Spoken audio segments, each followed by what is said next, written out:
اے رب، ہمارے مالی معاملات کو درست کر، ہمیں حلال رزق عطا فرما اور ہمیں سود کی لعنت سے بچا۔ ہمیں زکوہ اور صدقات کی ادائیگی میں سخی بنا اور ہمارے اموال میں برکت عطا فرما۔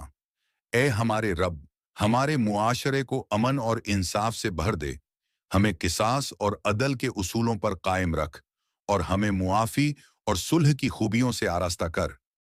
اے اللہ، ہمارے خاندانوں میں محبت اور رحمت پیدا فرما، ہمیں نکاح کی برکتوں سے نواز، طلاق کے فتنے سے بچا اور ہمیں والدین کی خدمت اور احترام کرنے کی توفیق عطا فرما۔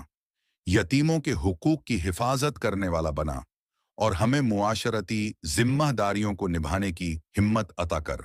اے رب العالمین، ہمیں اخلاق حسنہ سے مزین فرما، ہمارے دلوں میں صبر، شکر، سچائی اور عدل کی صفات پیدا کر۔ ہمیں غیبت